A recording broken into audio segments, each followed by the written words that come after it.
الحمد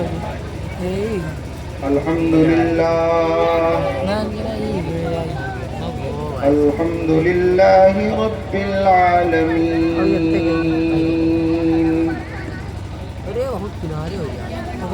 بديع السماوات والأرضين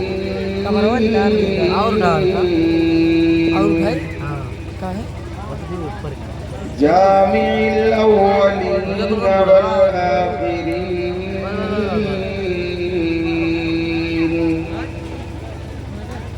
والصلاة والسلام على سيد الأنبياء والمرسلين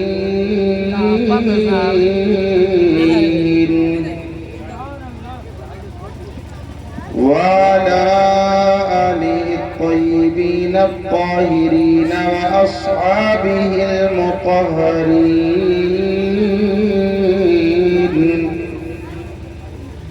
ومن تبعهم بإحسان إلى يوم الدين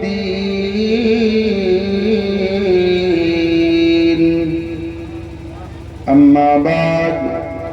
فأعوذ بالله من الشيطان الرجيم بسم الله الرحمن الرحيم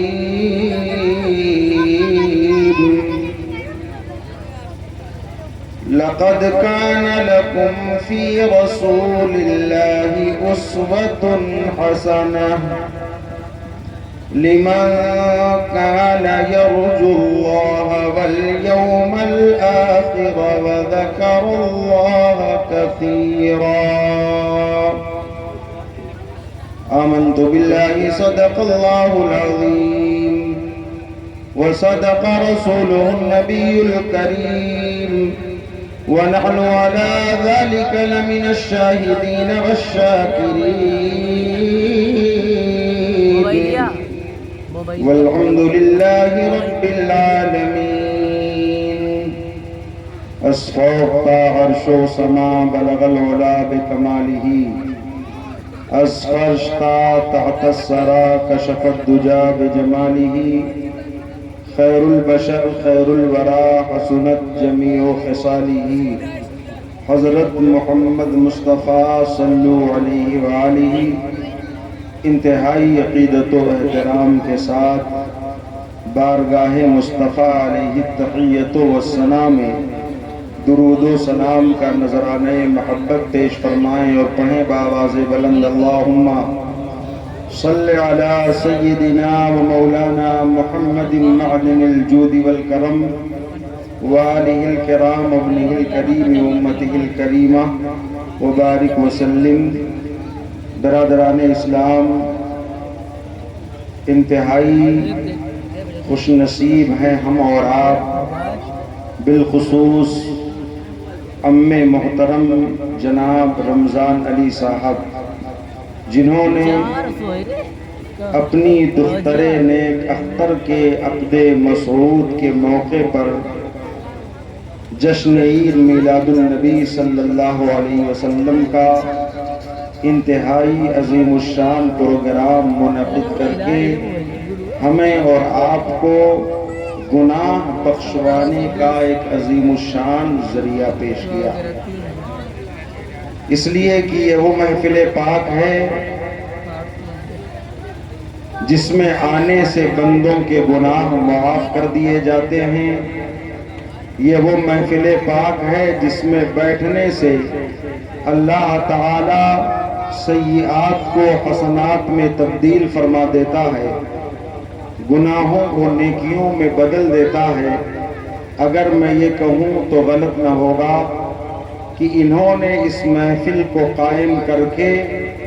ہمیں اور آپ کو اپنا مقدر چمکانے اور سینوں کو روشن کرنے کا موقع عطا کر دیا ہے۔ یہ محفل منعقد کر کے انہوں نے حضور کی شفاعت حاصل کرنے کا ذریعہ عطا فرما دیا، اس لیے کہ حدیث پاک میں ہے کہ جہاں اللہ رب العزت اور اس کے محبوب کا ذکر جمیل ہوتا ہے، محفل میلاد مصطفیٰ سجائی جاتی ہے، ان اللہ فتح لک ابواب الرحمہ، اس جگہ پر اللہ رب العزت اپنی رحمتوں کے دروازے کھول دیتا ہے۔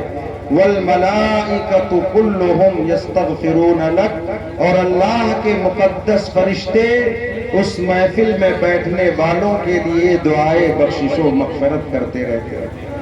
تو جب تک ہم اور آپ اس محفل پاک میں بیٹھے رہیں گے، ہمارے گناہ مٹتے رہیں گے اور اللہ کے مقدس فرشتے ہمارے اور آپ کے لیے دعائے بخشش و مغفرت کرتے رہیں گے۔ اس کی ایک اہم وجہ یہ بھی ہے کہ حضور تاج الشریعہ علیہ رحمت و رضوان فرماتے ہیں کہ جس جگہ حضور پاک صلی اللہ علیہ وسلم کا میلاد منعقد ہوتا ہے، سرکار اگر کرم فرماتے ہیں تو ایسی مجلسوں میں تشریف لاتے ہیں۔ اسی کی ترجمانی کرتے ہوئے شاعر نے کہا تھا کہ فرشتے ساتھ میں لے کر یہاں انوار آتے ہیں، فرشتے ساتھ میں لے کر یہاں انوار آتے ہیں، کہ فرشتے ساتھ میں لے کر یہاں انوار آتے ہیں۔ یہ وہ محفل ہے جس میں احمد مختار آتے ہیں، یہ وہ محفل ہے جس میں احمد مختار آتے ہیں۔ بس اسی تصور کے ساتھ آپ تھوڑی دیر اس مجلس پاک میں بیٹھیں اور جو ناصحانہ کلمات آیات قرآنیہ اور احادیث نبویہ کی روشنی میں پیش کرنے کی سعادت حاصل کروں، اسے بغور سماعت کریں اور یہ کوشش کریں کہ انشاءاللہ الرحمن ہم اس پر عمل کریں گے اور اسی کے مطابق اپنی زندگی گزار کر اللہ و رسول کی رضا حاصل کر کے جنتی آشیانے کے مکین بنیں گے۔ شاعر نے کہا تھا کہ غلط روی سے منازل کا بعد بڑھتا ہے، غلط روی سے منازل کا بعد بڑھتا ہے، مسافروں روش کارواں بدل ڈالو، اور جگہ جگہ کے تمہیں تھک چکے ہیں ہنگامے، جگہ جگہ کے تمہیں تھک چکے ہیں ہنگامے، نشاط لذت خواب گراں بدل ڈالو، نشاط لذت خواب گراں بدل ڈالو، اور گم ہو گیا مغرب کی سیاہ بخت گھٹا میں، گم ہو گیا مغرب کی سیاہ بخت گھٹا میں، گم ہو گیا مغرب کی سیاہ بخت گھٹا میں، آفتاب حجازی کا درخشندہ ستارہ۔ عزیزان ملت اسلامیہ، اس وقت اگر آپ پوری دنیا کے حالات کا جائزہ لیں تو آپ کو یہ معلوم ہوگا کہ آج پوری دنیا کے اندر مسلمان تباہی و بربادی کے دہانے پر ہے۔ آج پوری دنیا مسلمانوں کے وجود کو صفحہ ہستی سے مٹانے کی ناپاک کوششیں کر رہی ہے۔ آج باطل طاقتیں اژدہے کی طرح منہ پھیلائے ہوئے مسلمانوں کے وجود کو نگلنا چاہتی ہیں۔ یہ کسی پر مخفی اور پوشیدہ نہیں ہے، آپ سب جانتے ہیں۔ کبھی برما کے مسلمانوں کا قتل عام کیا جاتا ہے، کبھی سیریا کے مسلمانوں کو تہہ تیگ کیا جاتا ہے، کبھی عراق کے مسلمانوں کو بم و بارود کے حوالے کر دیا جاتا ہے، کبھی فلسطین کے اندر قتل عام کیا جاتا ہے۔ مسلمانوں کے ساتھ خون کی ہولی کھیلی جا رہی ہے۔ کبھی میزائل کے حملوں سے فلسطین کے اندر چھوٹے چھوٹے بچوں کے ٹکڑے فضا میں اڑائے جا رہے ہیں، کبھی ہم ہندوستانی مسلمانوں کو تختہ مشق بنایا جاتا ہے، کبھی ہمارے نوجوان بھائیوں کو تہہ دیگ کیا جاتا ہے، کہیں ماب لنچنگ کی جا رہی ہے، کہیں ہماری عبادت گاہوں کو مسمار کیا جا رہا ہے، کہیں ہماری دکانوں اور ہمارے مکانوں کو بلڈوز کیا جا رہا ہے۔ طرح طرح کے معاملات آئے دن سامنے آتے ہیں،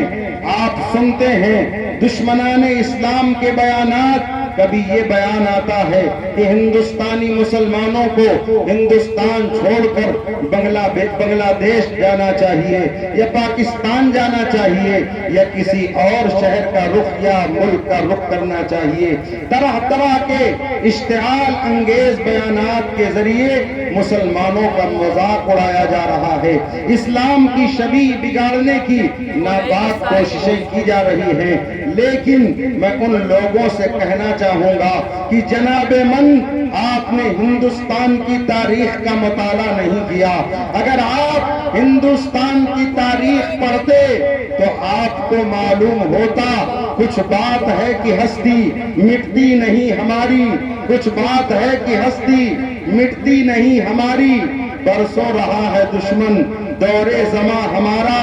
اے آب رود گنگا وہ دن ہے یاد تجھ کو، اترا تیرے کنارے جب کارواں ہمارا، اترا تیرے کنارے جب کارواں ہمارا۔ عزیزان ملت اسلامیہ، اس وقت میرا موضوع سخن آپ ہیں، اس لیے کہ میں خطاب آپ سے کر رہا ہوں۔ مجھے ان سے لینا دینا کچھ نہیں، ہمیں اپنی جانچ کرنی چاہیے، اپنے معاشرے کے حالات پر کڑی نگاہ رکھنی چاہیے اور یہ جائزہ لینا چاہیے کہ آخر وجہ کیا ہے کہ آج پوری دنیا مسلمانوں کے خون کی پیاسی ہو گئی ہے۔ بات کیا ہے کہ آج باطل طاقتیں مسلمانوں کے وجود کو صفحے ہستی سے مٹانے کی سعی بے پناہ کر چکی ہے۔ آخر معاملہ کیا ہے کہ آج ہمیں ہندوستان چھوڑنے کی بات کی جا رہی ہے۔ میرے پیارے عزیزان ملت اسلامیہ، ذرا سا اگر آپ اپنے ذہن پر زور دیں گے تو یہ بات روز روشن کی طرح آپ پر واضح ہو جائے گی کہ آج پوری دنیا کے اندر مسلمانوں میں جو بے چینی کی لہر موجود ہے، خوف و ہراس کا جو ماحول پایا جا رہا ہے، اس کی سب سے بڑی وجہ یہ ہے کہ مسلمانوں نے پیغمبر اسلام نبی برحق سرکار دو عالم صلی اللہ علیہ وسلم کی سیرت پر عمل کرنا چھوڑ دیا ہے۔ مسلمانوں نے پیغمبر اعظم صلی اللہ علیہ وسلم کے اسوہ حسنہ کو فراموش کر دیا ہے، اسلام کے اصول اور ضابطے کو بسے پشت ڈال دیا ہے، اسلامی طرز زندگی کو مغربی طوفانوں کے حوالے کر دیا ہے۔ یہی وجہ ہے کہ آج مسلمانوں کو مارا جا رہا ہے، یہی وجہ ہے آج مسلمانوں کا قتل عام کیا جا رہا ہے، مسلمانوں کو ذلت و رسوائی کا سامنا کرنا پڑ رہا ہے۔ اس لیے اے میرے پیارے عزیزان ملت اسلامیہ، آؤ دیکھو اور غور و فکر کر کے اس بات پر عمل کرنے کی کوشش کرو کہ اگر تم اس دنیا کے اندر عزت و وقار چاہتے ہو، اگر تم اس دنیا میں سر اٹھا کر جینا چاہتے ہو، اگر تم اس دنیا کے اندر سرخروئی اور سرفرازی چاہتے ہو، دارین کی فلاح و کامیابی چاہتے ہو، تو اب بھی وقت ہے ہوش کے ناخن لو اور اپنی عادات و اطوار کو، اپنی عبادت و ریاضت کو، اپنے اخلاق و عادات کو، اپنی عبادت و ریاضت کو، اپنے اخلاق و کردار کو، اپنی زندگی کے شب و روز کو حضور کی سیرت کے موافق کر لو، نبی کی سیرت کو اپنے لیے مشعل راہ بنا لو، سرکار دو عالم صلی اللہ علیہ وسلم کے اسوہ حسنہ کے مطابق بنا لو۔ خدا کی قسم کامیابیاں تمہارا مقدر بن جائیں گی اور عروج و ارتقاء کے ستارے تمہارے قدموں کی زینت بن جائیں گے۔ جس طرف بھی سر اٹھاؤ گے، جس میدان میں بھی چلو گے، فتح و کامیابی کا جھنڈا گاڑ کے نظر آؤ گے۔ اس لیے کہ طریقے مصطفیٰ کو چھوڑنا ہے وجہ بربادی، اسی سے قوم دنیا میں ہوئی بے اقتدار اپنی اور ہمیں کرنی ہے شہنشاہ بدحا کی